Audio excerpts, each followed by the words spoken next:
এবার আমাদের মহারাজ কৃষ্ণচন্দ্র উদ্বোধন করতে চলেছেন পানীয় জলের সরোবর।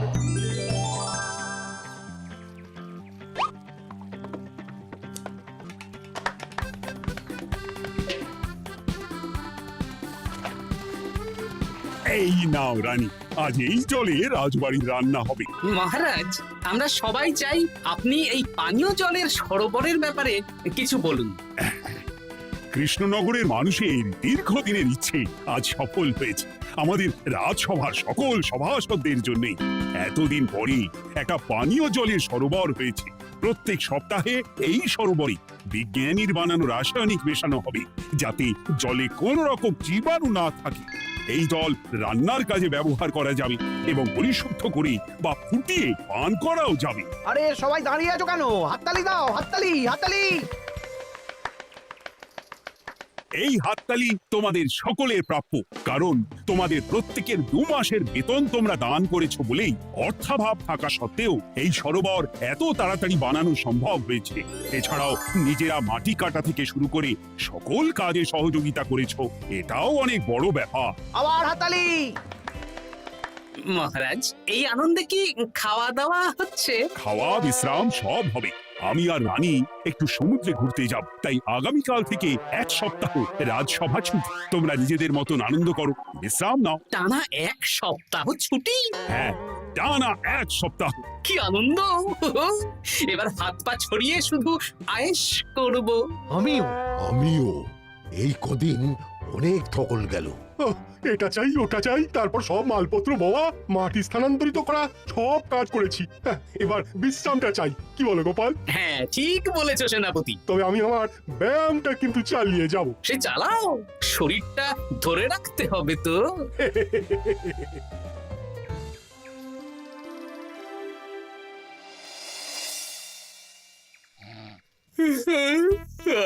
বলি এত ঘুম তো ভালো নয় গো, একটু ব্যায়ামও তো করতে পারো, বুড়িটা একটু কম তো। কি হবে গিন্নি, সুস্থ শরীরকে ব্যস্ত করে এই বেশ ভালো আছি, সুখে আছি। একটু শরবত করে দাও তো। নিজেও তো করে নিতে পারো। আচ্ছা, গিন্নি মানে কি? কি? গৃহিণী, অর্থাৎ যে গৃহের কাজ করবে। আমি যদি ঘরের কাজ করতাম তাহলে তুমি আমাকে গিন্নি বলে ডাকতে। ব্যাপারটা কি ভালো শোনা তো? শরবতটা বানাও দেখি। লোকটার যেন আর তর সয় না।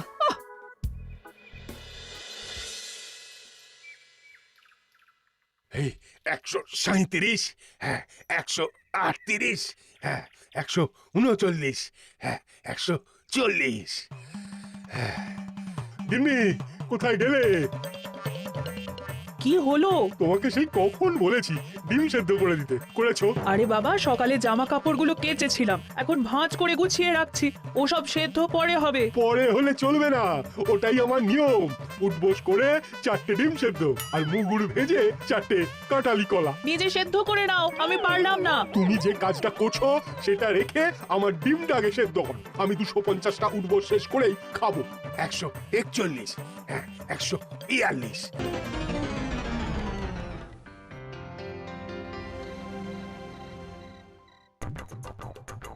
অগিনি, তোমার পিঠে একটু সুড়সুড়ি দিয়ে দাও তো।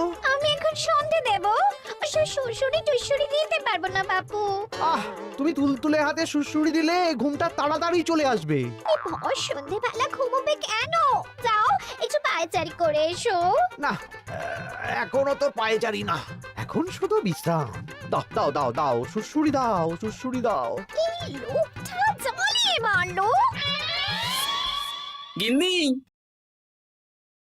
একটু ওই কাঁচা লঙ্কা, কচি শসা, কুচো পেঁয়াজ আর ওই সর্ষের তেল দিয়ে মুড়িটা মাখো, বুঝলে? তুমি তো নিজেও মেখে নিতে পারো বাপু, সব কিছুতে আমাকে কেন আদেশ করো? আদেশ না লক্ষ্মী বউ, আমার অনুরোধ। তোমার মতন মুড়ি কি আমি মাখতে পারি? না না না, মেখে ফেলো দেখি, মেখে ফেলো, মেখে ফেলো। একটা কাজ নিজের হাতে করবে না। ওহ, কি জ্বালাতন রে বাবা।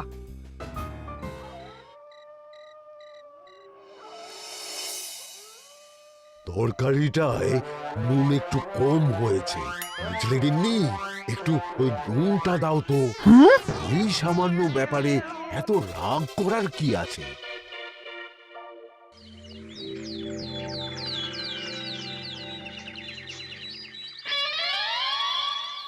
এই একটু জল ভরে নিয়ে যাব, একটু শান্তিতে রান্না করব তার জো নেই। কর্তা বাড়িতে আছে, আমার হাড়বাস জ্বালিয়ে দেবে। আমার দুঃখের কথা আর কি বলি দিদি ভাই, সারা দিন এটা ওটা বায়না তো ছিলই, কিন্তু এখন ছুটি পাওয়ার পর থেকে যেন বায়না বেড়ে গেছে। আমার কর্তা তো এমনিতেই আরাম প্রিয়, এখন দেখছি ঘর থেকে বেরোতেই চাইছেন না। সারাক্ষণ শ্বশুরে দাও, এটা খেতে দাও, হাত পা টিপে দাও। আর যদি না কথা শুনে উল্টে বলি নিজে করে নাও, তাহলেই বাবুর গোসা হয়। যদি অভয় দেন তাহলে ছোট মুখে একটা বড় কথা বলবো। বলো বলো। আপনারা একটা কাজ করতে পারেন, যখনই আপনাদের কর্তারা আপনাদের কিছু একটা কাজ করতে বলবেন তখনই হুম বলে মুখ উকুড়িয়ে নেবেন, দেখবেন তারপর সেই কাজ নিজেই করে নিচ্ছে। কিন্তু এতে যদি রাগ করে? রাগ করে আর করবেটা কি, সেই তো দিনের শেষে নিজের ঘরে নিজেকেই ফিরতে হবে। বরং আপনাদের এড়িয়ে যাওয়া দেখে ভাববে আপনারা হয়তো রেগে আছেন, তেতে আছেন, সেই ভয়ে নিজেরাই নিজেদের কাজ করে নেবে। ঠিক বলেছো বুদ্ধির মা। সোজা আঙুলে ঘি না উঠলে আঙুল বেঁকিয়ে ঘি বের করতে হয়, না হলে ঘিয়ের বোতলে তাপ দিতে হয়। ঠিক বলেছো, তোমার এই বুদ্ধিটা বেশ ভালোই দিয়েছো। আমিও আজকে থেকে এই পদ্ধতিটাই অনুসরণ করব। বেশি কথা বললেই ভাবে বেশি পাতা দিচ্ছি, নিজের ওজন ধরে রাখতে হবে, যাতে স্ত্রীদের তপে স্বামীরা কাঁপে। এবার সব কাজ নিজেরাই করবে, আর আমরা শুধু রান্না করে খালাস। করবে মানে করতে বাধ্য হবে।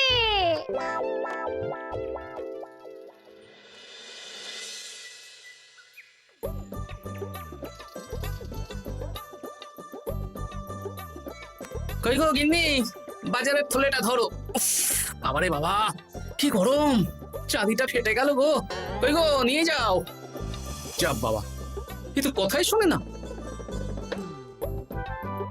আরে বাবা, আমি কখন থেকে হাঁকছি বাজারের থলেটা নিয়ে যাও, কোনো কথা কানেই তোলো না। এই নাও, দেখো তোমার পছন্দ মতন কই মাছ এনেছি, আজকে তেল কই রেঁধো কেমন। ওর কি, আমি স্নানে গেলাম, ভালো করে কষিয়ে রান্না কর, হ্যাঁ, দুপুরে পেট ভরে খাবো। হ্যাঁ, এই তোমায় কি হুহু রোগে পেয়েছ নাকি? হ্যাঁ, যাই বলি তাতেই একটাই উত্তর, হুহু।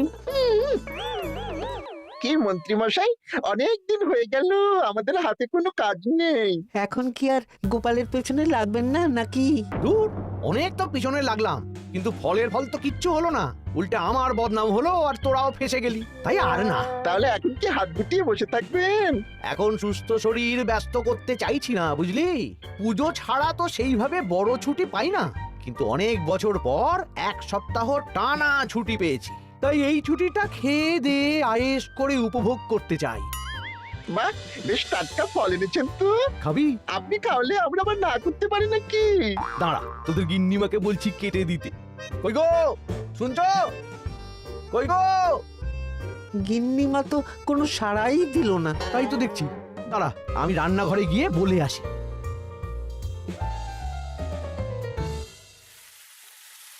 কই গো, শুনছো? বটা ঘটাকে কয়েকটা ফল কেটে দাও না, বেচারাগুলো খেতে চেয়েছে। হুঁ, আবার কি, না হয় তরকারিটা হয়ে গেলে কেটে দিও। এ তো মহা মুশকিল। দূর বাবা।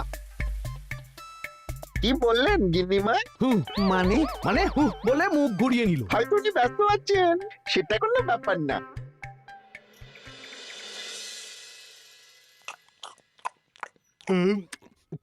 সত্যি তোমার হাতের রান্নায় জাদু আছে। হ্যাঁ, বাহ বাহ। কি হলো গো? হ্যাঁ, সকাল থেকে মুখে কুলু পেটে বসে আছো কেন? তোমার কি কিছু হয়েছে? হুম ওই দেখো আবার হু হু করে। দাও দেখি, আর একটু ভাত দাও। হুম কি গো, ভাত দেবে না? হুম আরে বাবা, তোমার কি রাগ বা অভিমান কিছু হয়েছে? এ তো দেখি কিছুই বলে না। এবার পুছো ঠেলা, শুধু রান্নাটা করব, আর কোনো কিছু করতে বললেই হুম বলে এড়িয়ে যাব। বাধ্য হয়ে নিজেই কাজ করে নেবে। দেখি আজ তেল কইটা কেমন হয়েছে। আহা, এই তুমিও খেতে বসে পড়ো গিন্নি। বাহ, দারুণ হয়েছে গিন্নি, একটু এই ঝাল হয়েছে, কিন্তু ভালো লাগে বুঝলে। কি গো, আমি তো একাই বোকার মতন কথা বলে যাচ্ছি, এই তোমার কি হয়েছে বলো তো?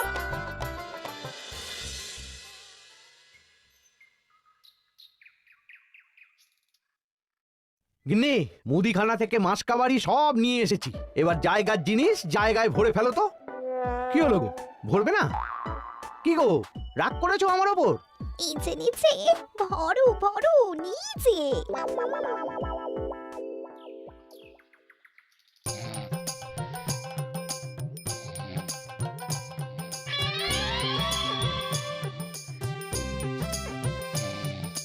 এ কি গো গিন্নি, দুপুরের এঁটো থালা বাটি হাঁড়ি কড়াই সবই তো শুকিয়ে কাঠ, এগুলো মাজবে কখন? আরে, এই কি শুরু করেছো বলো তো? শুধু হু হু করে যাচ্ছ, কিছু জিজ্ঞেস করলে হয় চুপ করে আছো নয়তো হু হু বলছো। বাসনগুলো মাজবে না? হ্যাঁ, রাতে রান্না বান্না করবে না নাকি? আরে, এ তো আজব ব্যাপার। না, আমাকেই দেখি বাসনগুলো মেজে ফেলতে হবে, বাড়িতে তো আর 5টা দাস দাসী নেই।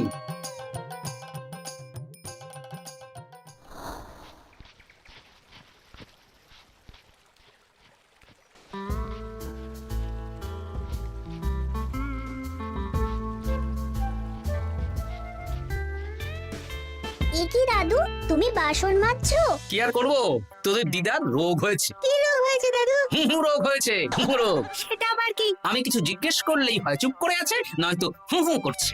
কি কর দাদু, 1 সপ্তাহ ছুটি পেয়েছো, কোথায় আইস করে কাটাবে তা না তুমি বাসন মাজছো? কি আর করবো বল, সবই ভাগ্য। আরে দাদু, তোমার যে ঘটে বুদ্ধি আছে না, তুমি ভাগ্য বদল করে দিতে পারো। হ্যাঁ, দিদা পুনো হল হলে তুমিও তো বাঘা তেতুল। আর দেখি কবে ঠিক হয়, নইলে তো কিছু একটা ব্যবস্থা করতেই হবে। এভাবে হু হু শুনে তো আর থাকা যায় না, বিরক্তিকর। আরে গোপাল যে, তুমি পুকুর ঘাটে কি করছো? এই দুপুরের বাসন মাজছি। ও, বাসন মাজছো? মাজো মাজো, আমিও কাপড় জামা কেচে বাড়ি ফিরছি। কেন গো, তোমার আবার কি হলো? আর বলো না, একটু ছুটিতে বিশ্রাম নিচ্ছি বা ব্যায়াম করছি, সেসব আমার গিন্নির সহ্য হয় না। কিছু করতে বললেই হু হু করছে। তোমার গিন্নিও হু হু করছে? শুধু আমার না গো গোপাল, মন্ত্রীমশাই আর রাজবৈদ্যের গিন্নিও। এদের কি একসাথে ছোঁয়াচে হু হু রোগে পেয়েছে নাকি? হ্যাঁ, তাই তো মনে হচ্ছে সবার গিন্নি শুধু রান্না করছে আর কিচ্ছু কুটোনের দুটো করছে না। হ্যাঁ, আচ্ছা বুঝেছি, আমরা যে বিশ্রামে আছি সেটা এদের সহ্য হচ্ছে না। কি করা যায় বলো তো? আমাদের বউ যখন কাজ করছে না তখন নতুন বউ আনতে হবে, মানে আবার বিয়ে করতে হবে। কি যাতা কথা বলছো গোপাল? মানে ব্যাপারটা হলো গিয়ে,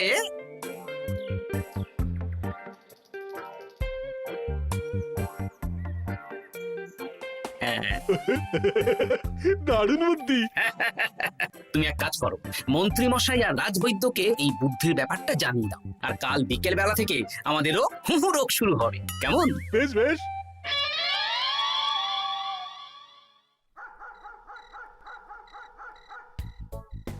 অগিন্নি, বাসনগুলো সব মেজে এনেছি, এবার তো ওঠো, রাতে রান্না করবে তো? এই তো ওষুধে কাজ দিয়েছে, এভাবেই খাটাবো।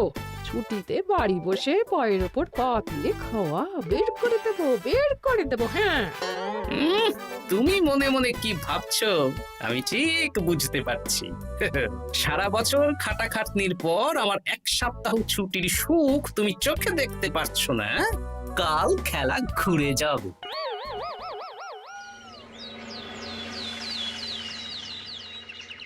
আজ থেকে আমার আর কোনো উপকার তোমাকে করতে হবে না গিন্নি, আমি নিজের ব্যবস্থা নিজেই করে নেব। হ্যাঁ,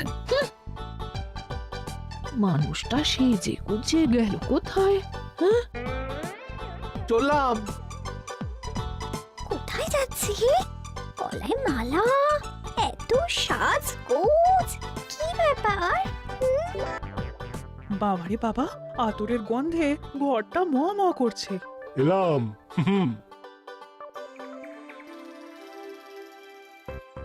আরে আর বলো না, আমার মানুষটা যে আজকে সকাল সকাল সেজে গুজে কোথায় গেল কিছুই বুঝতে পারলাম না। আমার কথাও তো গলায় মালা পড়ে গেল। আমার কর্তা তো রজনীগন্ধা ফুলের আতর মাখছিল। কোথাও কি কোনো নিমন্ত্রণ আছে নাকি? কিছুই তো বুঝতে পারছি না। আমাদের এই হু হু ওষুধে বেশ কাজ দিয়েছে, কি বলেন? হ্যাঁ, হ্যাঁ, এখন আর বেশি বায়না করছে না, একবার হু করেছে আর নিজেই সেই কাজ করে নিচ্ছে। আমি শুধু রান্নারটুকু করি, বাকি সব কাজ ওকে দিয়ে করাচ্ছি। কিচ্ছু বলতে হচ্ছে না, বাধ্য হয়ে করছে। আমিও তাই। আজকে তো ভেবেছি খাবার ঢেকে রাখবো, নিজে বেড়ে নিয়ে খাবে, বায়না একেবারে গুছিয়ে দেবো। হ্যাঁ, সকাল থেকে সন্ধে হয়ে গেল, বাড়িতে এখনো এলো না। মানুষটা কোথায় গেল রে বাবা? এসো এসো নতুন গিন্নি, এসো। আজ থেকে তুমিও এই সুখের সংসারের সমান অংশীদার। এই এই এই এই এটা কে? হ্যাঁ? তুমি টোপর পরে এসেছো কেন? হ্যাঁ? নতুন গিন্নি, তুমি আমার পুরনো গিন্নির কথায় বেশি কান দিও না। আমি যা বলবো তাই শুনবে। তুমি আমার জন্য রান্না বান্না করে দেবে তো? আমি একটু একটু বায়না করবো, সব শুনবে তো? তুমি বিয়ে করেছো? ও মা গো, আমার কি সর্বনাশ হলো গো!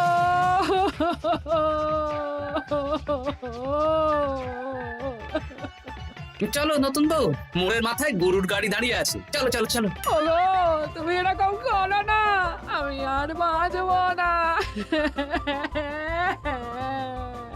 কেন এত কষ্ট দিচ্ছ? সামান্য হু করার জন্য আরেকটা বিয়ে করলে? আমাকে পিঠে সুড়সুড়ি দিয়ে দেবে তো গো নতুন বউ? এটা কি? এ কি হলো?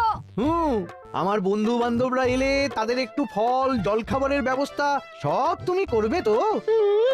ও মা গো, এ কি সর্বনাশ হলো আমার! এই আমার সাথে এটা করতে পারলে আমি কি অপরাধ করেছি? দেখো, ঘরের কাজ আর আমার একটু আধটু বায়না, এগুলোই তোমাকে সামলাতে হবে, বুঝলে? তাহলেই তোমাকে রানী করে রাখবো, কেমন? এই এটা কে? আমি বেঁচে থাকতে তুমি আবার বিয়ে করলে? ওর কথা শোনো না, তুমি আমার দুয়োরানী। এ তো দেখছি বড্ড কান্নাকাটি করছে। চলো দুয়োরানী, আমরা কদিন একটু ঘুরে আসি। চলো, এখনই যাব। না না না, আরে ওর কথা শুনো না, আমরা ঘুরবো। মোড়ের মাথায় গরুর গাড়ি দাঁড়িয়ে আছে, চলো চলো।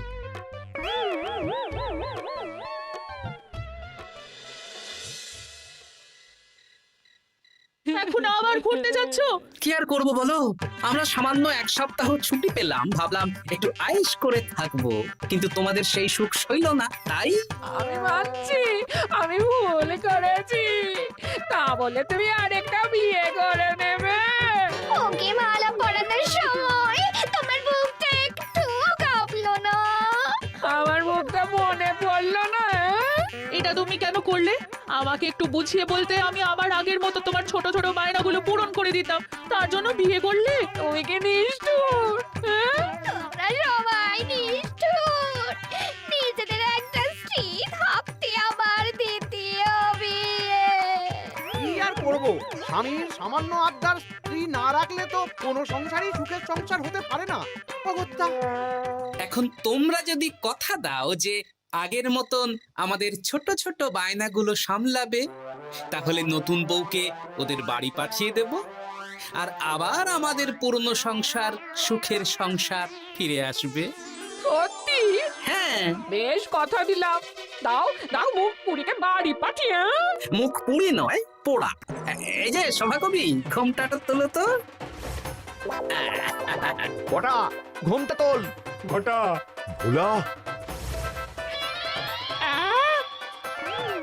তার মানে তোমরা কেউ বিয়ে করোনি? হ্যাঁ? না, তোমাদেরকে পথে আনার জন্য একটা ছোট্ট বিয়ের অভিনয় করলাম।